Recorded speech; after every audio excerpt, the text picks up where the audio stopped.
ជំរាបសួរពុកម៉ែបងប្អូនថ្ងៃនេះមកស្ងោងំងើសัตว์ព្រៃញ៉ាំម្ដងហើយថ្ងៃនេះខ្ញុំទិញបានសัตว์ព្រៃ2បងប្អូនអើយសัตว์ព្រៃនេះយកមកស្ងោងំងើនិយាយវាឆ្ងាញ់អូយឆ្ងាញ់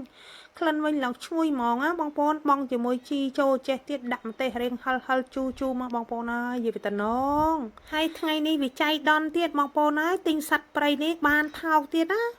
នេះខ្ញុំទិញសัตว์ព្រៃថ្ងៃនេះមួយតែ5000រៀលទេបងប្អូនសัตว์ព្រៃនេះរៀងធំដែរបងប្អូនសបល់វាអញ្ចឹងណាបងប្អូននេះខ្ញុំទិញតាំងពីព្រឹកក៏យកវាផ្លាសេកក់ឥឡូវនេះក៏ដាក់ត្រាំទឹកឲ្យវារលាយកក់ហើយក៏នេះខ្ញុំពុះសម្អាតលាងវាស្អាតហើយក៏យកវាទៅដាក់បំពងសិនណាមុននឹងស្លងំងើនេះខ្ញុំបំពងសัตว์ព្រៃនឹងឲ្យបាត់ក្លិនឆ្អាបហើយអស់ទឹកព្រៃសិនបាទនេះខ្ញុំរៀបចំយកវាទៅដាក់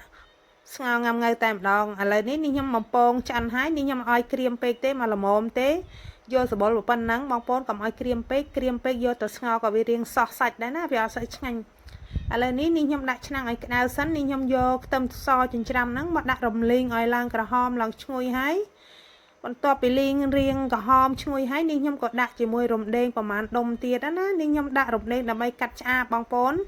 នេះខ្ញុំអាចបានដាក់ជាមួយកលក្រីឬក៏ស្លឹកក្រូចទេនេះខ្ញុំមានតែរំដេងហ្នឹងក៏ដាក់តែជាមួយរំដេងហ្នឹងទៅលីងតតែក្រហមឡើងឈ្ងុយទាំងទៅ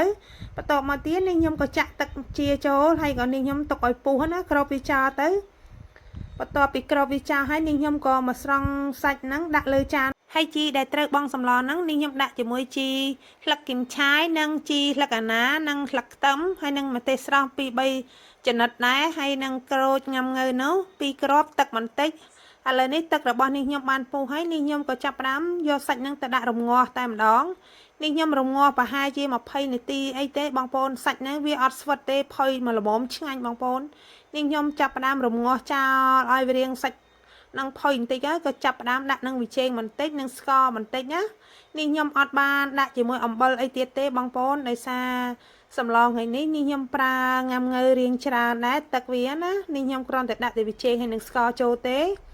នេះខ្ញុំដាក់គ្រឿងទាំងពីរនឹងចូលហើយបន្ទាប់មកទៀតនេះខ្ញុំយកទឹកងំងើនឹងមកដាក់ចូលតែម្ដងតែនេះខ្ញុំអត់ទាន់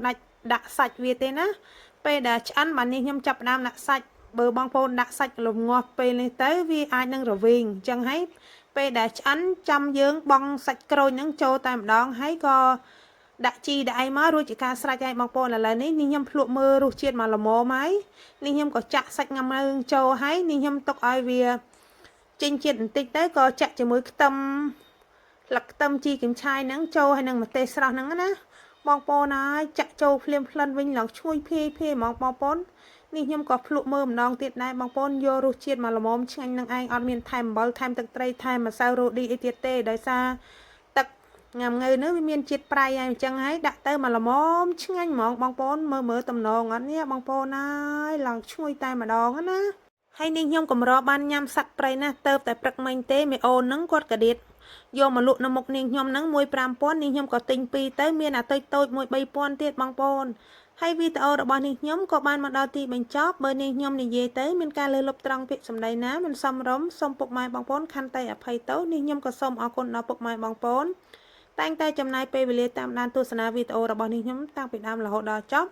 បើពុកម៉ែបងប្អូនពេញចិត្តនៅវីដេអូរបស់នេះខ្ញុំកុំភ្លេច follow page ឲ្យនេះខ្ញុំម្នាក់មួយផងដើម្បីទទួលបាននៅវីដេអូថ្មីៗជារៀងរាល់ថ្ងៃនេះខ្ញុំក៏សូមអរគុណសូមជម្រាបលាបាយបាយ